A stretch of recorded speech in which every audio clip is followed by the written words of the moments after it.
Here I am. Hi Alex, come and sit down. All right. Okay. Hello Alex.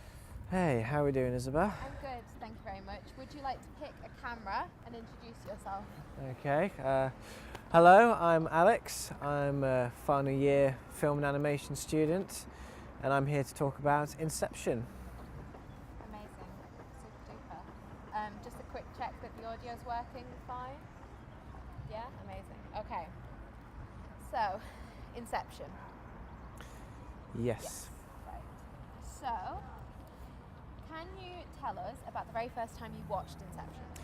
So I watched Inception a couple of years after it came out. I first saw it advertised in 2010, and I thought, oh, this seems just like any other kind of film. But I was completely wrong when I watched it, and it was nothing like a standard thriller, drama, mystery movie. It was very much three-dimensional, and it kind of broke the boundary of film. And I just said to myself, how have I not watched this sooner? So yeah, I didn't watch it straight away, but I'm very glad I did watch it You're at glad all. you watched it eventually? Yeah, eventually. Who did you watch it with? I watched it on my own because it was by Christopher Nolan, and I'd watched a few of his films prior to that, you know, like The Dark Knight, and I thought, oh, I quite like this director, I quite like his style. So then I watched Inception. Obviously the cast, like DiCaprio and Michael Caine, all very good names in film that I like. And so yeah, I watched it on my own, and then after that I just thought, I've got to tell everyone about this. You know, this is a really great film. And then the second time I watched it with all my family. I sat them down and I said, listen, you've got to watch this film, it's absolutely brilliant. So you were the reason they watched it? Yeah, they were the reason they watched it, because I recommended it to them, and I'm like, this is amazing. And not all of them could get their head around it, but they definitely enjoyed sitting through it and watching it, so yeah. Do you think it's one of those films that you've got to watch a couple of times? Oh, absolutely, yeah. I mean, if you were to come out of the cinema watching it the first time and never watching it again, yeah, you'd miss all of the details. It's like doing an edit, then leaving it for a little bit, then coming back and noticing something different that you didn't see before. Yeah. And your understanding improves, and in that sense the experience is not just from one time watching it, it's over several times, because you learn more as you're going. It's open to interpretation as exactly, well. yeah. I think you can interpret it kind of a lot of different ways. Definitely. Okay. So, do you think, can you pinpoint a character that you feel a connection with? Well, that's interesting, because in a sense I feel like I can connect with all of them, but in particular, and I know it's very cliche, but Leonardo DiCaprio's character, Don Cobb, he's the one that's obviously the extractor. He's the one running the operation, but at the same time, the job that he does is very risky, because he forgets sometimes what's real and what's a dream. And to that extent, I feel a connection with him there, because in the grand scheme of things, when you sit down and you really get lost in thought, you say to yourself, well, you know, what is real? I mean, it could be something really bad has happened to you, that's so bad you think this can't be real, and you know, you tell yourself it's a dream. And so like that blur between dream and reality, I feel like that is translated not just in myself, but I feel like with a lot of people. Because obviously today in like modern society, there are a lot of things which kind of, they're not so significant. They blank things out, and you know, it all becomes white noise, and you start to lose track of like what's real and like, you know, what's just made to feel like it's real. A bit like a film in that sense, you know, like a film is an interpretation of reality. That doesn't mean it actually is reality. Yeah. So that's what I'd say, the character I connect to the most. I'd say it'd be Don Cobb. That's fair. Can we move to second positions, please? Do you want us to stop recording? Keep recording. I might get some cool transitions. It's really funny actually what you just said, because it ties on to like the next question about interpretation that I'm going to ask you. Great, let's do it. We good? Yeah. Can you check your exposures? Are we well exposed? I'll give you a minute, there's no rush. I'd rather it be good than you rush.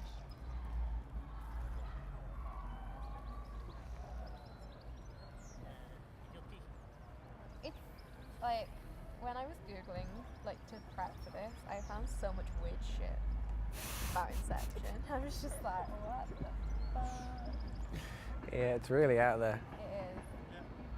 Yeah, you're good?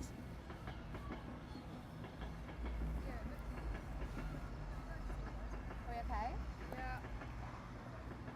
Are you okay? Are we all still rolling? Yeah. Yeah? Yeah? Yeah?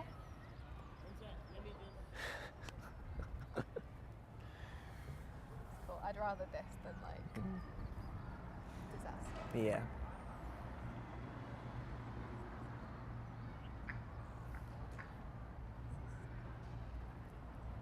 We good, Oscar? Yeah? Are we good with sound? Amazing. Okay, so you say you connect to Cobb most, Yeah. you think? Okay. Do you think the film has impacted your work in any way? I would say very much so. Not so more to the specific point of the film, which is it being about dreams, but more of what the film represents. I looked into how this film is very much in relation to the process of cinema, and what Christopher Nolan was saying in this film, whether it was intentional or not, is that the line between cinema and the way we perceive dreams is almost indistinguishable. And Walter Murch said something along the lines of the reason why we accept the cut of the film so much is because we're conditioned and programmed in our heads to see dreams not as real life as it plays out, but a series of events cut together. So rather than us sitting in a cinema watching a film and suddenly being freaked out by the fact that one scene is cut to the next, we passively overlook that because we're already hardwired in our brains to accept that. Yeah, so it's the similarities. Yes, yeah, absolutely. So I'd say that the way in which it's impacted me as a filmmaker is exploring this idea of cinema and dreams, and to some extent reality kind of being interwoven with each other, and specifically in the area of meta-narrative. Now this was something I was a little bit reluctant to look at first, because meta has a lot of strings attached to it. You have to expose the process of making film, you have to expose cameras, and a bit like where in Inception, you have to expose the subject by telling them that they're dreaming. But at the same time, it's a type of filmmaking that I think is quite relevant to modern day, because we're at a point in time where everything has more or less been done. So it's a question of how do you invent the wheel so it's not like this version of the wheel. So that's really with the impact. I think Inception's kind of made me make films in a direction that go beyond the boundaries of the frame and beyond the boundaries of cinema. And I feel like because of Inception, where the audience, not even the audience is sure if what they're seeing is a dream or reality, that's always left to speculation. Yeah, and I think that you can take that, you can see it's like Inception was completely different just by the way that people have interpreted it. Yeah, absolutely. And like taken it in like some really good ways. It's had a really positive impact on them. Yeah. But I was reading as well that Inception's actually kind of had like, the Waddell Temple. The Waddell Temple. So in like 2013, I think it was, there was these two guys who went into the Waddell. It was a Buddhist temple. Right. And they shot and they killed like 7 monks. Oh right, okay. And so this is it. This is like, we don't have internet out here, so I've had to screenshot everything. But like, they were inspired by Inception. Oh, I see. So like, because the whole thing about, I don't know how much you know about Buddhism. I know about the whole process of reincarnation and all So that. there's reincarnation, but there's also, they have a lot of strong beliefs about dreams. Okay. So there's this thing called samadhi in the Buddhist religion, which is basically that you can find enlightenment and guidance through dreams, Right. but you can't go and seek that yourself. It's Okay. something that you have to wait for the spirits and for, you know, the world to approach you with, which is Okay. like completely different to Inception and to man-made dreams and everything like that. Yeah, constructed so like dreams, these yeah. guys who I think they were mentally ill, Right, it was obviously, it made such an impression on them okay. that this is how they interpreted it and this is what they took away from it. Right, okay, I see. There's like the Wikipedia article and everything. So yeah, it was two guys, but I think one guy was like the main. Yeah. And I've also got some news footage that I found various bits of online that Okay. I want you to watch about it, because it is like really horrific. Yeah. Happening now, remembering a horrific crime that shook our Can you see state that? and the Yeah. world. The mass murder of 9 people at a Buddhist temple in Waddell, So this just was outside of Phoenix. Tonight, ABC, Sheriff Joe and there was Arpaio is also joining Fox the News monks as well. for a very Okay. somber Hopefully it's all in ceremony. the same That's thing. where ABC 15 Sonu Wasu is tonight. Kim, for the whole Buddhist community, even those who did not know these victims personally, this was a brutal massacre that took place on holy ground. A special candle lighting and memorial service is now underway to remember the 9 victims who were killed execution style in this temple.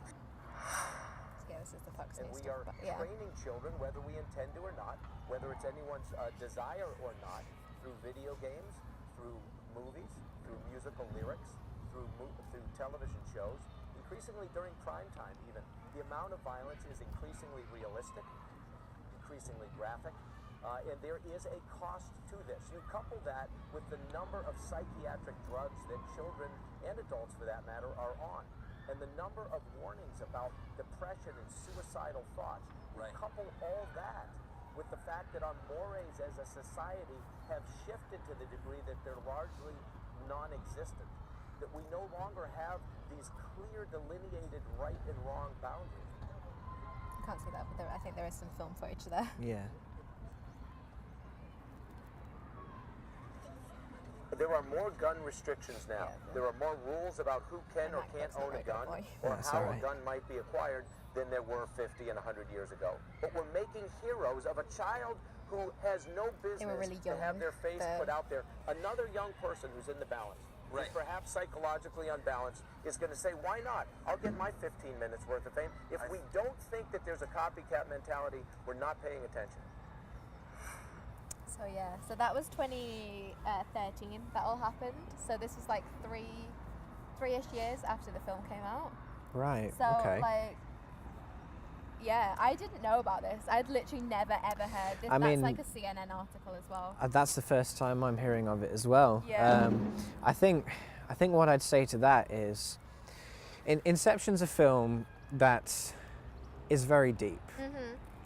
It's to some extent very existential, and it's not for all audiences. What I would say is, only people that have, obviously, mental health is different for each and every one of us. Yeah. So for those people of a more, weaker mental health and a weaker mental state of mind, I feel like Inception might be a film which might be too literal. Yeah. Because I think what you have to do is you have to kind of look beyond what it is on the surface, and that's, oh well, if you're in a dream, just shoot yourself and you'll wake up. It's more, the depth of it is that we don't exactly know for sure. That's why we shouldn't go and try it. And for people that kind of understand that it's a representation of reality and it's not actually reality, Yeah. then that's the whole premise of the film. And I think with this incident, I feel like these people have taken it quite too literal, quite too much Yeah. on the nose. And also I noticed in that article they mentioned psychiatric drugs. I think that's another thing that could also amplify the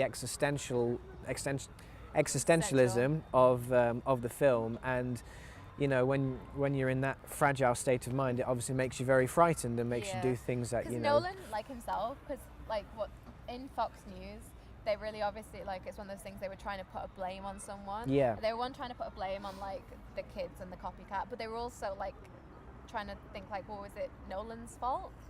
Like, because Nolan he's literally stayed quiet about the whole thing. I don't think he's ever mentioned it. It's one of those things that's, like, not allowed to be brought up at press conferences and everything. Yeah. At the end of the day, Christopher Nolan had a vision. Yeah. And he wanted to make a film that shared that vision and was open to interpretation. At the end of the day, this event happened obviously after the film came out, not before, so he's not making a film that reflects any particular event similar to that. But I think people were trying to, like, obviously they watched the film. Yeah. Because the shooters themselves said that the reason they went in and killed all these monks is because they watched the film. Yeah, yeah. So I understand, like, it's obviously not Nolan's fault because he would never anticipate this. Yeah, no, But absolutely not. has it changed, like, how you view the film? Like, with the fact that it could do that? Like, there's a possibility. I understand that. I don't think it would really change my view of the film, or like any film for that matter, because that's not the reason films are made. We as filmmakers can't control what people do, and you know, if every single human being could be controlled, then what would be the point of, you know, doing anything? Yeah. So I would say that filmmakers are fully entitled to express their visions, obviously within moral reason, of course, and, you know, have moral values reflected there. But in terms of what people choose to do, having watched that film, you know, knowledge is a blessing and a curse, and some people can handle knowledge and other people can't. So I think films are just made to share a vision. Yeah, so you defend Nolan? I would defend Nolan, yes, yeah. Okay, yeah. So it's not really, like, viewing that, it's not really changed.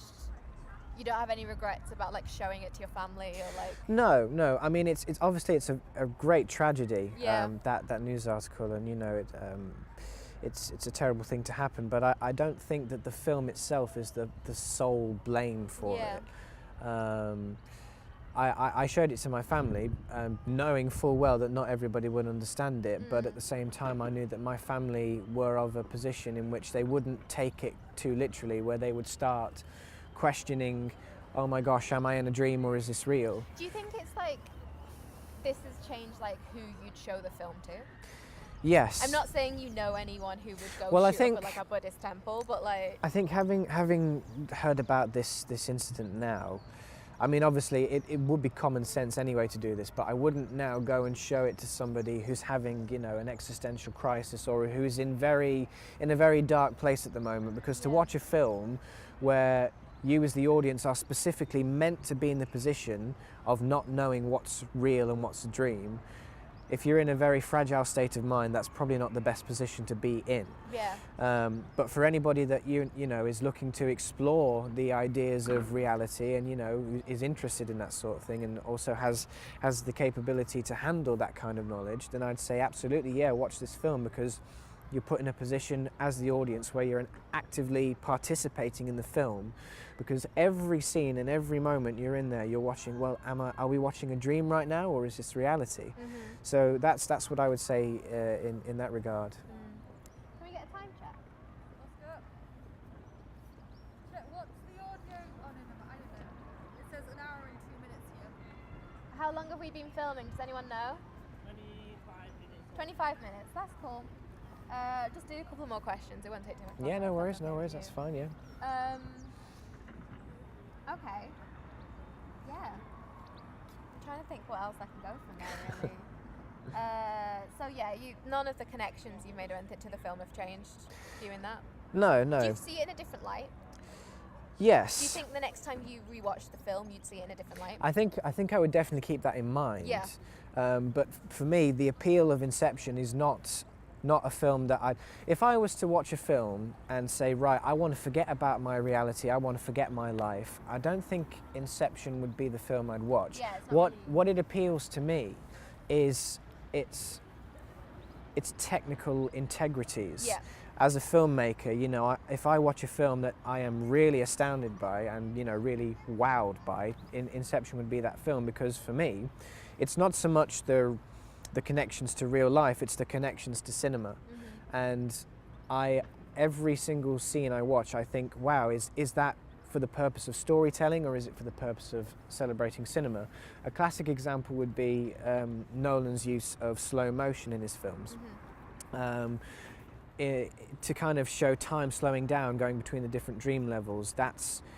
Could be argued that that's to show the state of changing the levels of dreams, but at the same time, slow motion in cinema is generically used to draw out time. Yeah. And an example I would compare that to would be Sherlock Holmes. Like in one of the infamous fight scenes with Robert Downey Jr., time is slowed down and he breaks through the process of his attacks, and you know, you can see the damage happening and really seeing the detail of it. But do you not think, like, kind of as the film progresses, because obviously time's like a massive film thing in the film, as the film progresses, the time gets more like ambiguous, and it kind of, I think, when I've seen it, I've always thought it kind of showed Cobb's like descent into madness in a way, because by the end of the film, he doesn't know if it's, the whole point of the end of the film is you don't know if it's in a dream or if it's real, and by this point he doesn't care. Yeah. I think that's one definitely in to look at it in that way, and I'm pretty sure that's what Nolan would want from that. But at the same time, that's looking at it from the storytelling standpoint.